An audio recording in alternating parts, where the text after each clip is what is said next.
এদের সম্পর্কে say I card, তারপর আজকে একটা বিশেষ কারণে এই সাংবাদিক সম্মেলনটা করতে বাধ্য হয়েছি। আপনাদের পক্ষে সকাল 10টায় আসা মুশকিল সাংবাদিকদের, তবু আপনারা এসেছেন, আপনাদের সবাইকে আমি ধন্যবাদ জানাচ্ছি।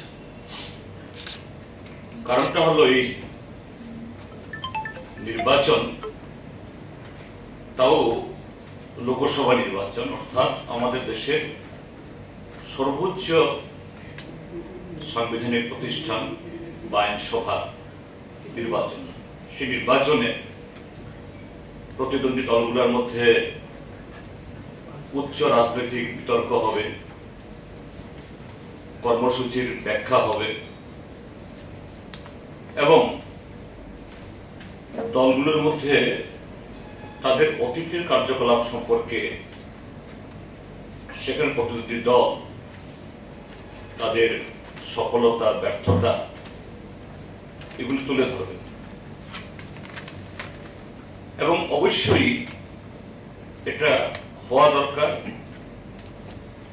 সত্য এবং বাস্তবতার উপরে ভিত্তি করে। কোনো অসত্য, মন গড়া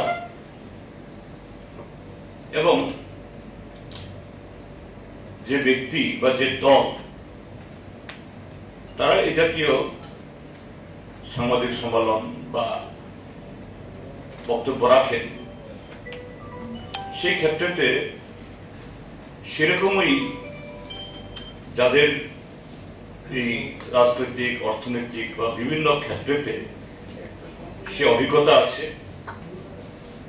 এবং একজন ব্যক্তি হিসাবে বা দল হিসাবে সেরকম স্বাধীনতা, সেরকম যে মার্জিত, তার সাথে গরিমা, এগুলি রাজনীতিতে থাকতে হয়। এই জন্যই এটাকে রাজনীতি বলা হয়। কিন্তু দুর্ভাগ্যের সাথে দেখা যাচ্ছে আমাদের দেশে এবং রাজ্যে বর্তমান শাসক দল ভারতীয় জনতা পার্টি, তাদের অভিধানে এই গরিমা, সততা, শালীনতা এগুলি বোধহয় তারা সব বিসর্জন দিতে চাইছেন। নির্বাচন মানে হলো যে কোনোভাবেই ভোট হরণ করা, যে কোনোভাবেই জনগণকে বিভ্রান্ত করে ভোট নেওয়ার কৌশল তৈরি করে ভোটে যাতা, এটাই তাদের রাজনৈতিক সংস্কৃতি। যেমন আমাদের মাননীয় প্রধানমন্ত্রী বলছেন প্রতি 2 দিনে দেশে একটা এইমস তৈরি হচ্ছে, 3 দিনে IIM তৈরি হচ্ছে,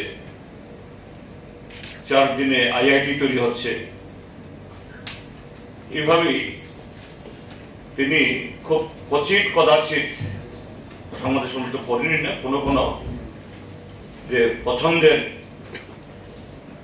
সংবাদদাতার কাছে বা এরকম সেলিব্রিটির সামনে তিনি রাখেন, যেগুলো যে পত্রপত্রিকায়, সোশ্যাল মিডিয়াতে এসেছে।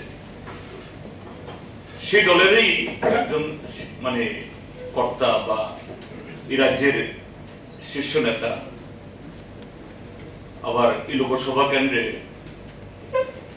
তাকে তার 4 বছরের মুখ্যমন্ত্রীত্বের কালে আনসেরিমনিয়াসলি কোন ধরনের আগাম যে সতর্কবাণী বা জনগণের সামনে সেরকম কোন ধরনের কারণ তুলে না ধরে, আমি কারণ তুলে ধরার কথাটা বলছি কারণে কেননা দলের কোনো বড় পদ থেকে সরিয়ে দেওয়া এটা দলের আভ্যন্তরীণ ব্যাপার, কেউ জিজ্ঞেস করে না।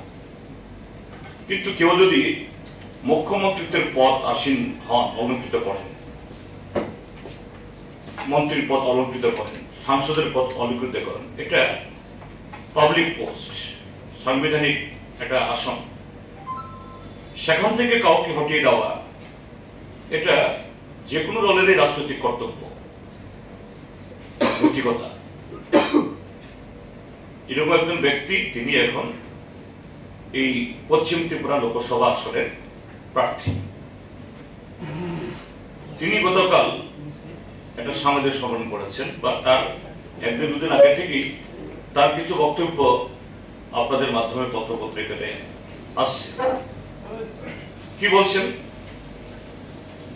সিপিআইএম একটা দেশদ্রোহী দল,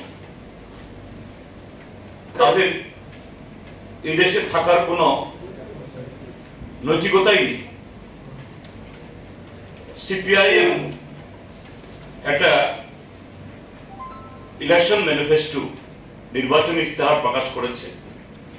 তিনি কালকে আমাদের যে ইস্তেহার, 44 পাতার ইস্তেহার ইংরেজিতে, তিনি এটা নেড়ে নেড়ে বলছেন কি করে একটা দল এই ইস্তেহার প্রকাশ করতে পারে, তাদের তো রাজনৈতিক দলের স্বীকৃতি বাতিল করে দেওয়া উচিত। এবং এই ইস্তেহারে নাকি যে দেশের কথা, দেশের জনগণের কথা, এগুলি কিছু লেখা নেই, শুধু পাকিস্তান এবং চীনের কথা লেখা আছে। এবং তার মধ্যে তিনি একটা পৃষ্ঠা, তার মধ্যে এটা উল্লেখ করে বলছেন যে পৃষ্ঠাতে আমরা আমাদের শুধু দেশের না, আমাদের উপমহাদেশের তার যে সিকিউরিটি, ন্যাশনাল সিকিউরিটি এবং আঞ্চলিক সিকিউরিটির কথা বলেছি আমরা।